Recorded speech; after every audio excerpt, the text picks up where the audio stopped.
आसमान और पृथ्वी का सृष्टिकर्ता परमेश्वर का पवित्र नाम में सबको नमस्कार। इब्रानियों का पत्री 3 अध्याय 12 वचन। बुरे और अविश्वास मन से बचना है। इब्रानियों का पत्री 3 अध्याय 12 पद में लिखा है, हे भाइयों, चौकस रहो कि तुम में ऐसा बुरा और अविश्वासी मन ना हो जो तुम्हें जीवते परमेश्वर से दूर हटा ले जाए।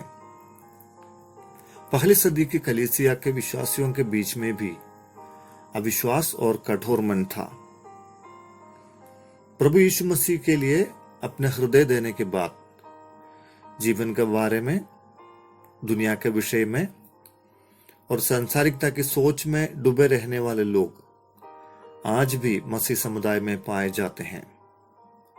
प्रभु पर पूरा भरोसा करके बिना कोई प्रश्न किए अपने जीवन के छोटे या बड़े हर विषय में प्रभु की इच्छा और समय का इंतजार करने वाले लोगों को भी हमारे बीच में देखने को मिलता है। कई बार जीवन में अचानक से आने वाली परिस्थितियां कईयों के मन में सवाल खड़े करते हैं और कईयों को सोचने के लिए मजबूर करते हैं। ऐसी कई सोच कुछ लोगों के अंदर अविश्वास ले आती है। शैतान के हथियारों में से एक प्रभावशाली हथियार है अविश्वास, जिसको वो एदन की वाटिका से लेकर आज भी प्रयोग करते आए हैं। हव्वा के मन में अविश्वास और संदेह उत्पन्न किया और उसके आधार पर हव्वा को भटकाया भी गया।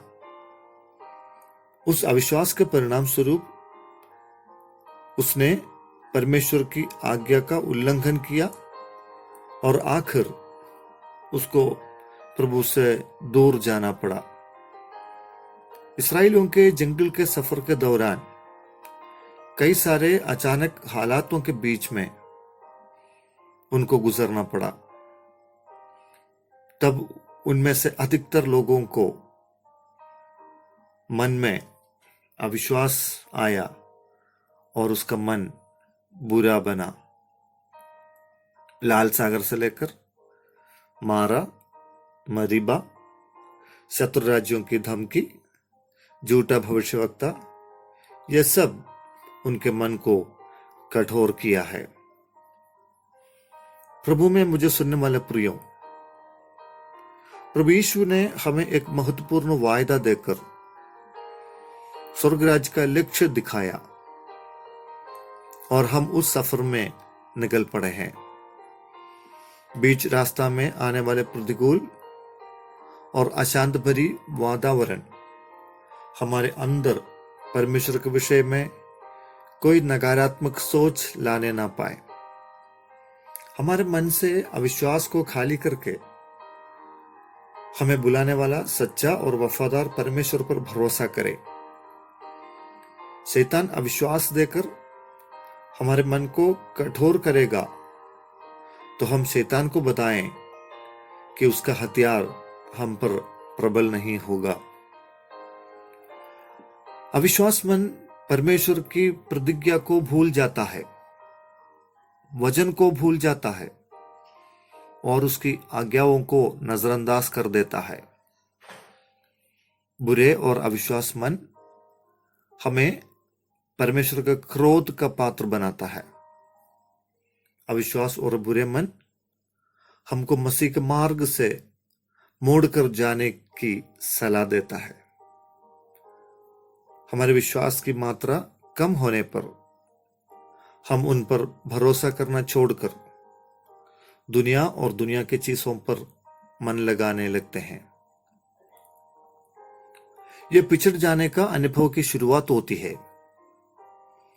इब्रानी 3:12 हमें चेतावनी देता है कि वो हमें परमेश्वर से दूर ले जा सकता है। इसी अनुभव को पालने के कारण अविश्वास को पोषण करने के कारण कईयों के विश्वास का जहाज टूट गया है।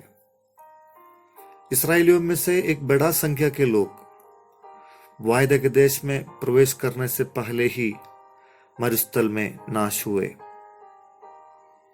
हमको प्रभु ने नए देश की आशा देकर बुलाया है। मार्ग में हम गिरने ना पाए। हमारे मन को रोज नया बनाते जाएं। वचन से पोषण करें, प्रार्थना में मजबूत हो जाएं, ताकि हम एक कमजोर व्यक्ति नहीं बल्कि एक मसीह योद्धा बन जाए और उस अविश्वास के ऊपर जय पाने पाए। प्रभु इन वचनों के द्वारा आपको आशीष करें। धन्यवाद पिता आपका पवित्र वचन के लिए। विश्वास में मजबूत होकर आत्मिक जीवन में उन्नति पाने के लिए, शैतान के हर युक्तियों पर जय पाने के लिए आज इस वचन सुनने वाले सबके जीवन में कार्य कर। अविश्वास को हटाइए, हमारे मन को नए बनाते जाएं, ताकि हम रोज आपको खोजें और आपके वचन पर विश्वास कर सके। प्रार्थना सुनने के लिए धन्यवाद। यीशु नासरी के नाम से प्रार्थना मांगते हैं, आमीन।